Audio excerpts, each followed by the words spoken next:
Hi friends, ఇదిగోండి నా చేతిలో ఉన్నవి ఏంటో చూడండి. ఇవి ఇలాచీ మొక్క యొక్క ఎండిపోయిన ఆకులు అనమాట. ఇన్ని వచ్చాయి. నా ప్లాంట్ వచ్చేసి చూడండి, ఆకులన్నీ ఎండిపోయిన ఆకులన్నీ తీసాక ఇలా మిగిలిపోయింది. సో నేను ఈ ఆకులను అయితే వేస్ట్ చేయట్లేదు. దీన్ని టీలో వేసుకొని మనము ఇలాచీ యాలకులు అయితే ఎలా దంచి వేసుకుంటామో ఈ లీవ్స్ని కూడా వేసుకోవచ్చండి. చాలా మంచి సువాసన వస్తుంది ఇది.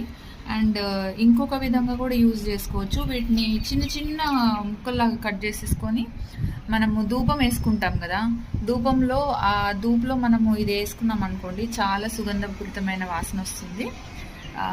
మన లక్ష్మీదేవికి చాలా ఇష్టము ఇలాచి మొక్క అంటే.